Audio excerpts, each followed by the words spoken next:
So I'm gonna definitely start off with this, the rod. I like this one because it is a quick disconnect. Be able to easily remove the wheel. But other than that, from here on forward, still a lot of work to be done. It's pretty gritty, so it doesn't look like it's never been serviced. So that's where the service comes in. This gear here, I definitely like to put the spring back in there and load this back up with the plastic nut. Before I even start taking this apart, I'll hit it up with the brush real quick, just like so. Try to knock off all that build up grease and gunk off. Same thing for the other side. All this in place and then turn this. And that was pretty easy. It wasn't even tight actually. So this tells me that this hasn't been adjusted in a minute. There we go. 9 ball bearings on each side.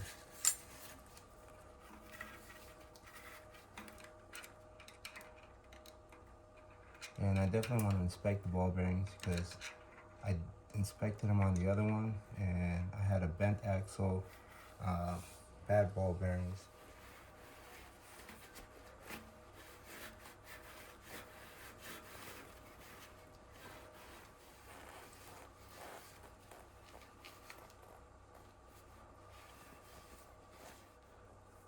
So that's where I started. I'm gonna end right here. Inspect this. This is pretty good. Clean it off. If you love it, you lube it. And I do love it, so I'm gonna lube it enough. It's gonna be 9 ball bearings going back in. 1, 2,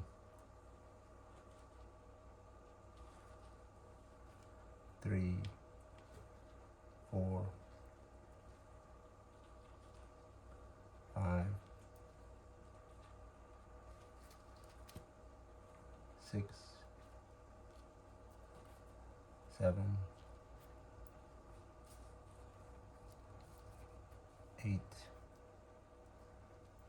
and 9. I'm not gonna do any adjustments when it comes down to this side here.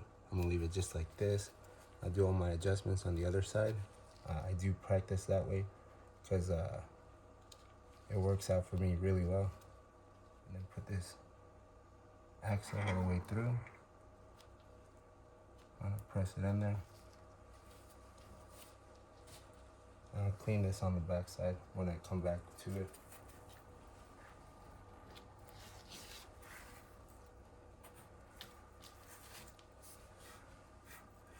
Leave this as is right here. I just add. I like to pack that in there nice and tight.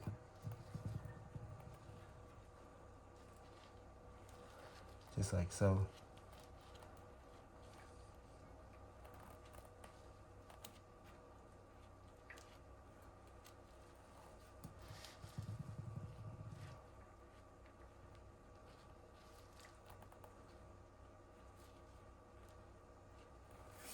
Definitely nice and lubricated.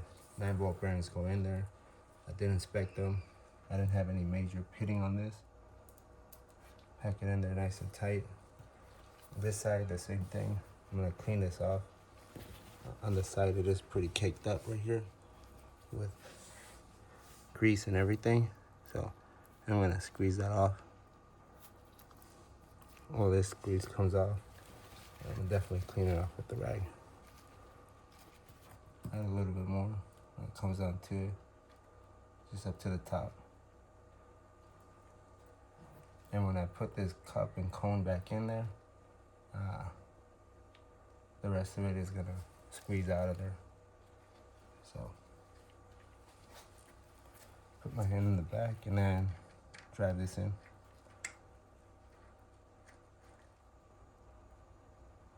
I like to spin this around. If it feels gritty, I'll bring it back just a tad bit. Spin it around again.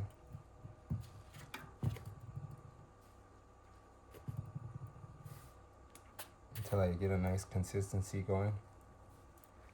Once I got a nice consistency, I hold it in place and then drive my 17mm in.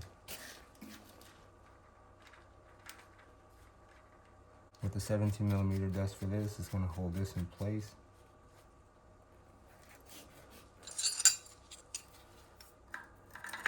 Hold that in place just like so, and then tighten it up, and then test.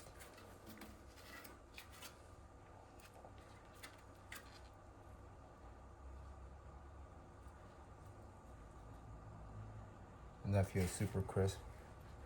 This is nice and tight, all well put together, lubricated it, and inspected it.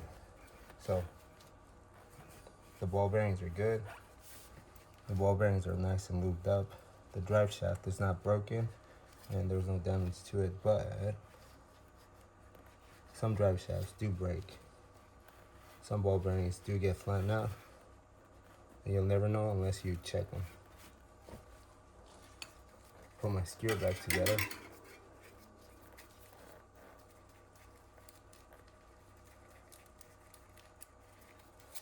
Put this through.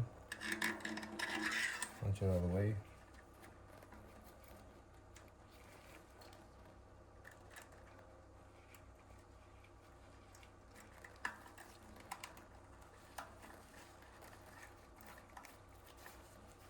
Put my spring on the other side and let it rock and roll. One thing I will do is definitely clean off all this grease excess I did have on here. That'll be bad news for your rotor eventually. If it melts and then it goes into your rotor.